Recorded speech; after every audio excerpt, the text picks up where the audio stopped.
gumawa? Aywa. Bye po, bye.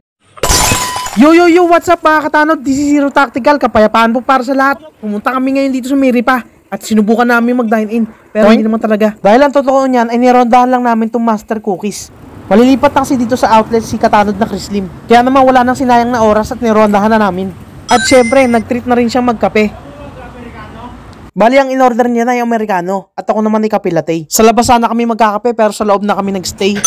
At habang piniprepare nga ni Madam Girlie ang aming kape, ay tinignan ko muna ang kanilang menu. Sabay nagtatanong-tanong na rin si Katanod Chrislim kung sino mga kasama niya rito at ilan sila rito. At ano ang sistema rito. Ang sarap, meron silang croissant at yung mga sweets nila panalo. Bagay nga yan sa kape Americano. Dahil nga naman sa Master Cookies ang pangalan ng kanilang shop, siyempre iba't ibang cookies ang makikita nyo rito. At hindi lang yan, meron pa silang ice cream na talaga namang panalo. Pero ayoko mag-ice cream, malamig na ngayon no.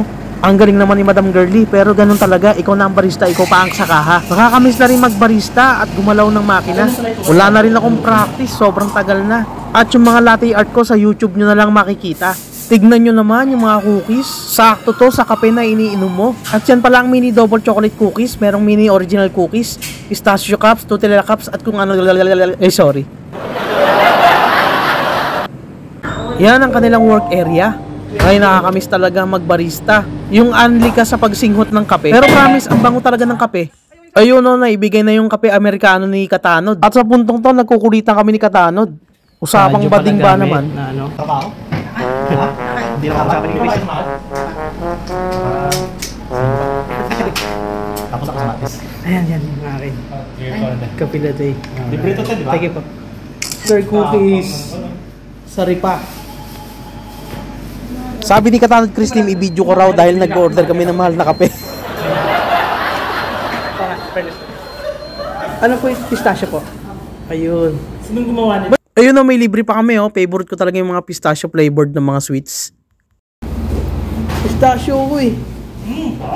Pero masarap talaga dahil yung mga ginagamit na ingredients dyan, hindi biro. Chef Chrislim. Ayan. Master Yan, how are you? Hindi diba? Masabi na. Sarap ng mga cookies nila oh. Eh, ito pala yung original cookies. Oh yeah. Ito yung original cookies nila. Kasi may fake. Joke. Masarap. Hindi ka ba gumawa? Hindi. Sarap nga. Sarap. Saan yung lutong micro? May feeling siya oh. Hindi nakita. Maganda tong shop na to kahit may kaliitan. Magkaroon lang ako ng ganito sa Pinas, okay na. Tapos mababa lang talaga yung bill sa kuryente at tubig. Okay na okay talaga. Nagbayad na nga si Katanod Chrislim dahil maya-maya kami ay aalis na rin. Gusto niya lang talaga makita yung shop at yung mga daanan papunta. Dahil malayo ito kung manggagaling ka sa Gudaybia. Kailangan masaulado niya yung daanan kasi tapasok siya nung nakabisikleta. Ako po yung kape ko, hindi ko pa pala nababawasan. Kape muna kami. At sa pagtikim ko ng kape ay naitanong ko tuloy kung ano yung gamit nilang brand. Okay naman, masarap talaga. Mas may enjoy mo pag pinartner mo sa mga sweets.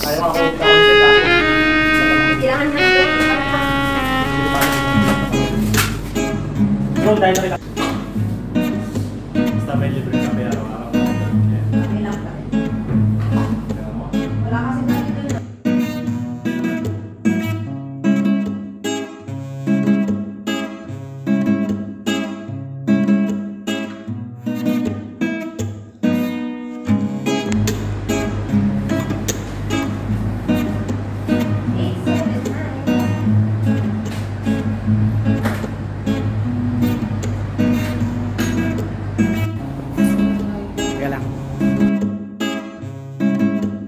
Ayan, bali hanggang dito na lang atong vlog na to.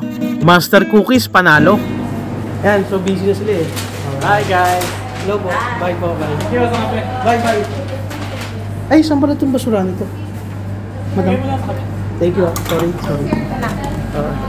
Sorry. Sorry nga pala dyan. Disaster, natapon pa yung kape. I-video pa kasi.